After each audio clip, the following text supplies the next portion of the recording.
Hola, ¿qué tal? Buenos días, sean bienvenidos todos. Estamos comenzando nuestro tiempo devocional. En esta mañana, el día de hoy, estaremos revisando del capítulo 2 del libro del profeta Ezequiel, los primeros 7 versículos para nuestro tiempo devocional en esta mañana, que hemos titulado El carácter rebelde del pueblo. El carácter rebelde del pueblo. Recuerden que para este tiempo devocional estamos leyendo en dos versiones. Estamos leyendo Nueva Traducción Viviente y en Reina Valera 60. Así que vamos a hacer primero la lectura en la Reina Valera 60, capítulo 2, versículos 1 al 7. Dice la palabra de Dios. Me dijo: Hijo de hombre, ponte sobre tus pies y hablaré contigo. Y luego que me habló, entró el Espíritu en mí y me afirmó sobre mis pies. Y oí al que me hablaba y me dijo: Hijo de hombre, yo te envío a los hijos de Israel, a gentes rebeldes que se rebelaron contra mí. Ellos y sus padres se han rebelado contra mí hasta este mismo día.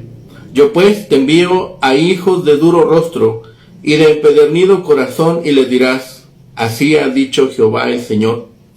¿Acaso ellos escuchan? Pero si no escucharen, porque son una casa rebelde, siempre conocerán que hubo profeta entre ellos. Y tú, hijo de hombre, no les temas, ni tengas miedo a sus palabras, aunque te hallas entre zarzas y espinos y moras con escorpiones. No tengas miedo de sus palabras, ni temas delante de ellos, porque son casa rebelde. Les hablarás pues mis palabras, escuchen o dejen de escuchar, porque son muy rebeldes. Vamos a la lectura de la misma porción en la Nueva Traducción Viviente.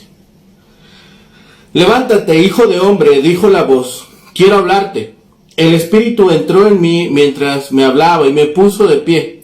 Entonces escuché atentamente sus palabras. Hijo de hombre, me dijo, te envío a la nación de Israel, un pueblo desobediente que se ha rebelado contra mí. Ellos y sus antepasados se han puesto en mi contra hasta el día de hoy. Son un pueblo terco y duro de corazón. Ahora te envío a decirles, esto dice el Señor soberano. Ya sea que te escuchen o se nieguen a escuchar, pues recuerda que son rebeldes, al menos sabrán que han tenido un profeta entre ellos. Hijo de hombre, no tengas miedo ni de ellos ni de sus palabras.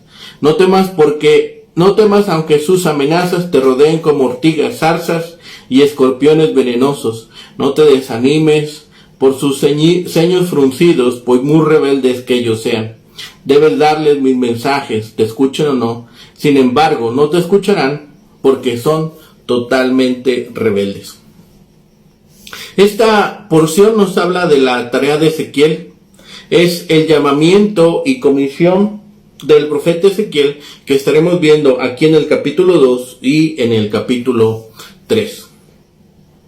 Vemos inmediatamente que una voz le dice a Ezequiel que él será enviado a los israelitas, un pueblo obstinado en constante rebelión contra Dios. Él ha de profetizarles, sea que ellos escuchen o no. No debe temer ni rebelarse. Dice que el Espíritu entró en Ezequiel, lo afirmó sobre sus pies y le dijo que profetizase a esta nación rebelde, a Judá, sin reparar en los resultados. Debía ser intrépido y obediente. El Señor comisionó a Ezequiel, a quien llama hijo de hombre.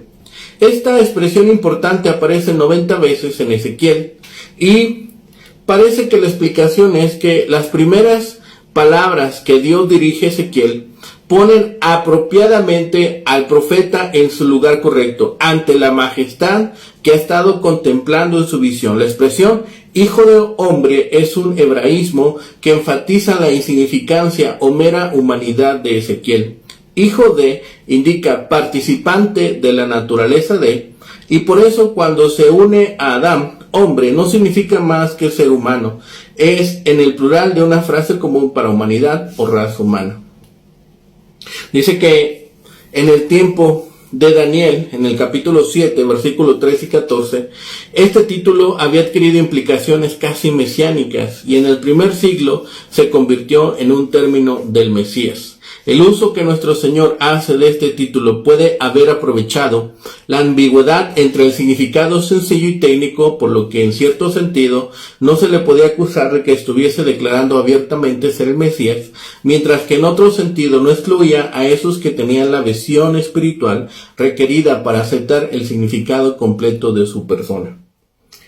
Es interesante la comparación del llamamiento de Ezequiel con el llamamiento de Jeremías y con el de Isaías. En los tres casos es concedido al profeta una visión que le calificaba para entender quién era aquel que le hablaba y que le preparaba espiritualmente para recibir el llamamiento y consagrarse a él. Isaías sentía su inmundicia y su pecado en presencia de aquel ser tan elevado en su perfección moral que le llamaba. Jeremías se sentía débil y de poca experiencia para cumplir la tarea que Dios le mostraba. Ezequiel cayó sobre su rostro, sintiéndose demasiado humilde e indigno para mirar la gloria de Dios.